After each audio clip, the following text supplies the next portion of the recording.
Displaced Palestinians are heading home to the north of Gaza after 15 months of being forcibly displaced by the Israeli military. Many are desperate to return home, even if they'll only find rubble.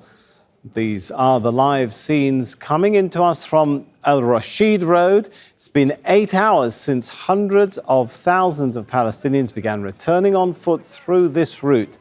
They spent days living on the streets, waiting for Israeli forces to let them cross the Netzarim corridor.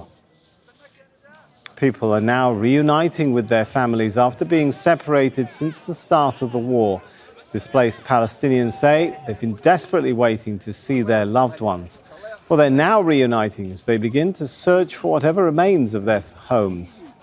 Jonathan Crickx is Chief of Communications at UNICEF Palestine. He joins us live now from Deir al-Balah in Gaza. Good to have you with us. So first of all, are aid agencies ready for the sudden influx of tens of thousands of people that we're seeing going north?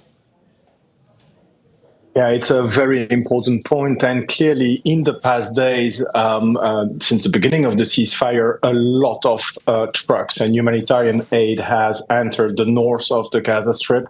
From a UNICEF perspective, we have brought in tarpaulins, high-energy biscuits, which are extremely important to help addressing malnutrition, especially for young children.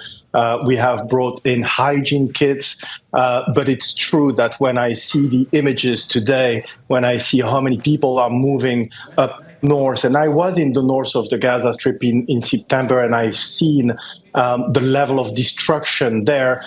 It's going to be a huge challenge to support, because I was in Al Rashid Street today, and I've seen the people, the children, the families. They are really moving with all what they can carry, but it's not much. You see them; they are walking, most of them. So clearly the needs are going to be immense with that influx of people going north. What is the prognosis, I can call it that, for those people who want to go back and live in the north, if much of the basic infrastructure, water infrastructure, pipelines, we've heard of even sewerage plants, things like that have been destroyed? Does that mean those people we're watching live on TV heading to the north are going to be reliant on your hygiene kits, your energy biscuits and bottled water and so on for months, perhaps years? Yeah, it's a very important question, and what we are going to do is to clearly ramp up all the support that we can provide to the north.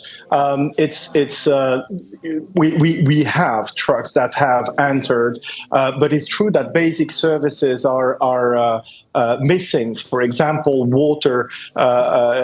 It's a scarce commodity. It's not easy to bring it. If you look at the south in Deir al-Balah, there is a desalination plant which is producing potable water. We don't have that kind of facility in the north. So it's true that the challenges are there, but it's not very different than what we have been doing since the beginning of this war. For the past 15 months, all humanitarian actors have been following the population to Rafah first and then to the middle area, and trying to provide as much humanitarian aid as we can. This is our job. We are there to stay, and we are there to follow and support the population wherever it is. And just clarify one point for us, because the last, I think it's 18 years, Gaza has been under a siege. Has any of the process changed in terms of if people want supplies in to, I don't know, build their houses, they need concrete, they need steel, sometimes even down to personal consumer goods. Is all of that under the control of the Israeli military that needs to give you permission for what you're allowed to bring in? I don't have the details on which items are allowed or not, but it's true that there has been restrictions. And what is really important when you see the scale of the destruction is that everything is done to allow as much supplies in order to rebuild the housing, for example, or to bring those plastic water pipes to reestablish water connections. So this is clearly one important priority for all humanitarian actors here. Okay, thank you so much for sharing your view of what's happening at this critical time. Jonathan Crickx there, the Chief of Communications for UNICEF Palestine. Make sure to subscribe to our channel to get the latest news from Al Jazeera.